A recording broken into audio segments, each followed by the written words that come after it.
Hello, everyone. My name's Damon Kiraton. I'm senior journalist for XR Today, and we are bringing you the latest and greatest from the XR, VR, and AR industry. And today we have on a very special guest. We have Mr. Daniel Frith, Vice President of 3D Platform at Avataar and the ex-lead of 3D AR at IKEA. Thank you so much for joining us today. Thank you. Thanks for having me. It's very nice to be here. Nice.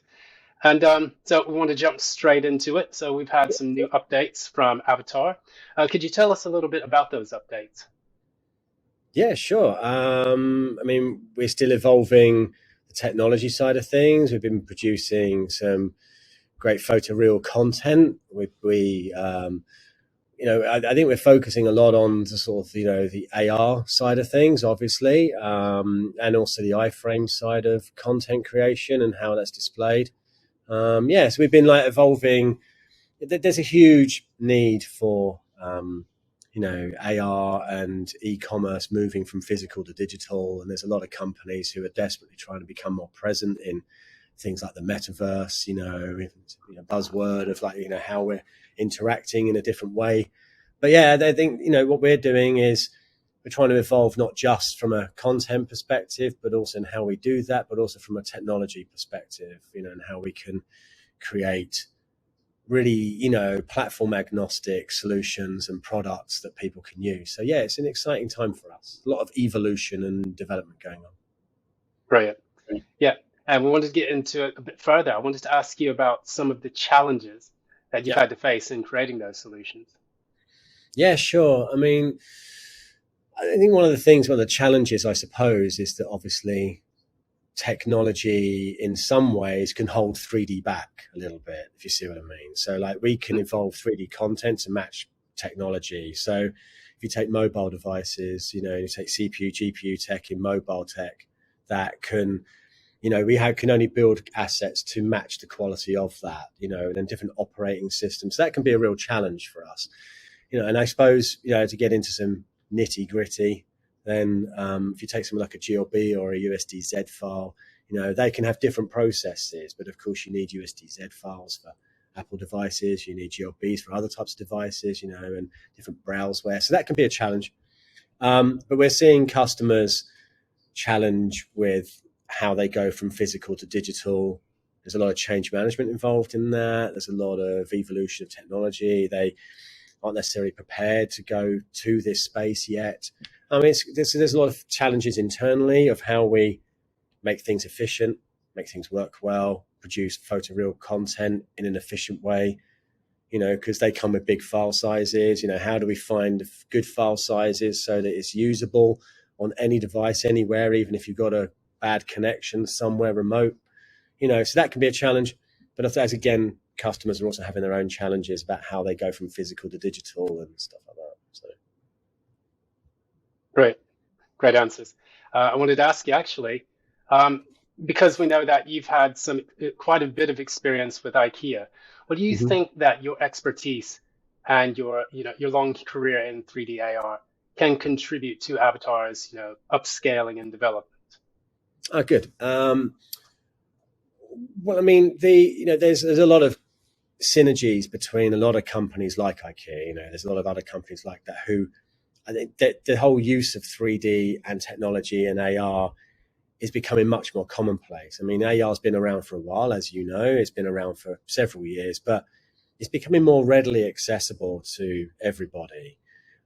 Something IKEA as a company is really focused on is making product available for the many people at a low cost, and I think that's something that I wanted to bring here, was how we can produce product that everybody can use, no matter where they are or what they're on. And I think there's a lot of synergies on that. And I think I was really big into standardization in IKEA. And I think, we're bringing that here as well. It's like, how do we produce content that can be used on different platforms? How we can produce content that's used on our platform. And some companies have already got content, some haven't. So there can be a lot of processes, lots of ways of working, lots of technology efficiencies, and a lot of innovation as well. So it's an exciting time for me here, because it feels like a kind of new start in some ways, and I can take a lot of those findings and bring that here, and working with some really, really smart people. Excellent. Excellent. So When you create these 3D AR solutions, we can talk a little bit about, how the customer benefits from them because we have this new platform, this new type of technology that everyday people are beginning to use, become more familiar with. I wanted to ask, did you have any kind Sure. of like statistical analysis or potential figures that you could share with us about how customers engage with your product? Yeah, I mean, just in general, you're seeing a huge uplift in people wanting to have. They don't necessarily understand 3D, but they know they need to be more present in a digital world. So going from a traditional 2D photograph based to trying to get their product into the hands of a different type of demographic, because we're seeing a generation come that knows about AR by default. They can use iPads and everything by default, and that's we're seeing a new generation come in.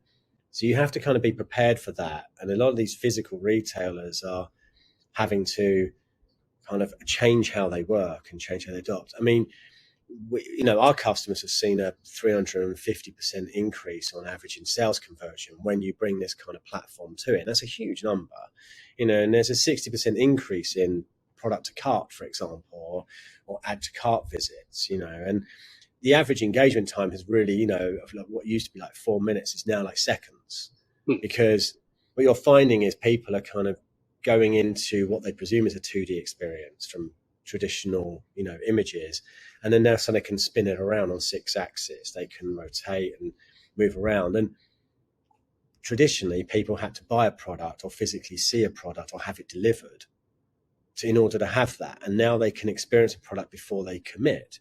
And that might sound a little scary to some, but actually it gives a lot more customer engagement, a lot more customer satisfaction, because you can say, hey, this is fantastic. And then if you look at AR, a lot of technology now enables you to place that product in your own space.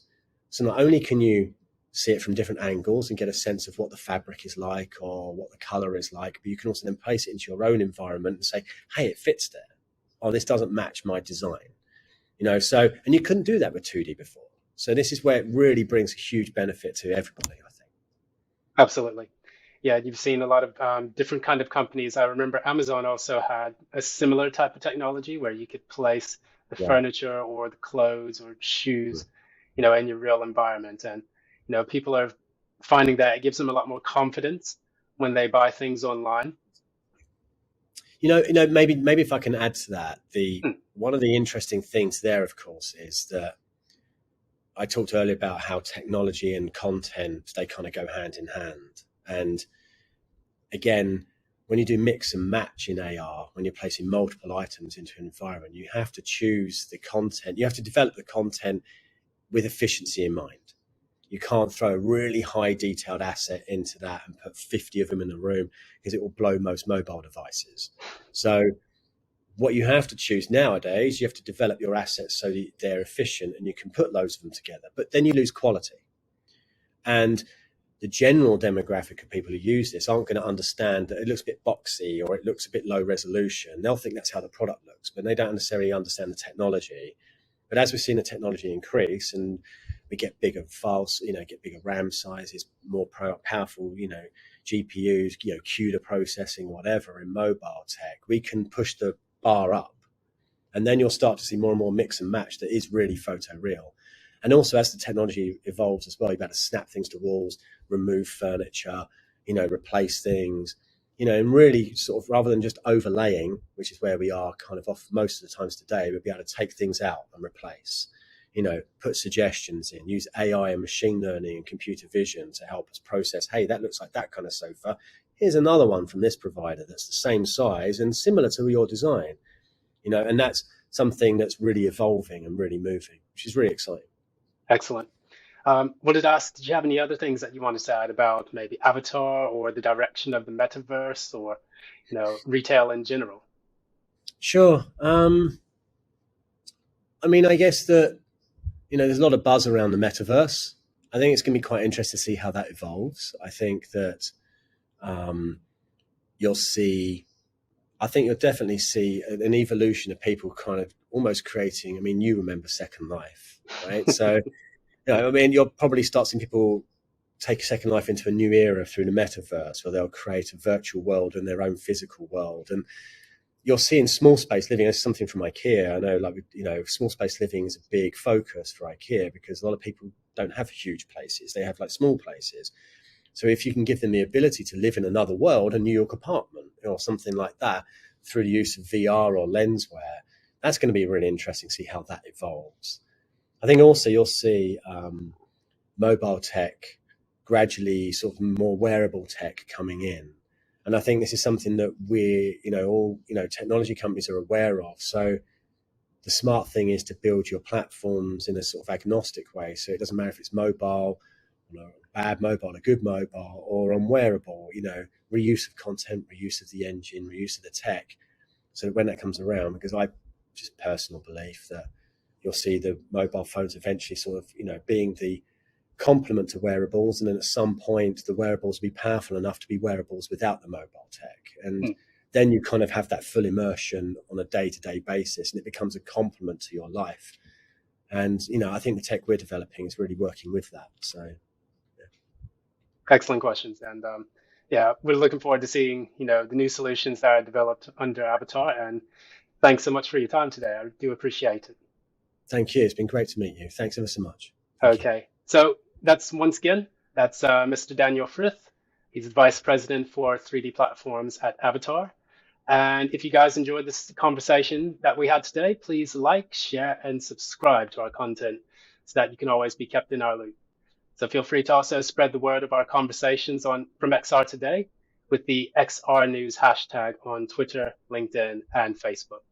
Once again, this is Saman Kiraton, Senior Journalist for XR Today. Thank you so much for joining us and have a good one. Thank you.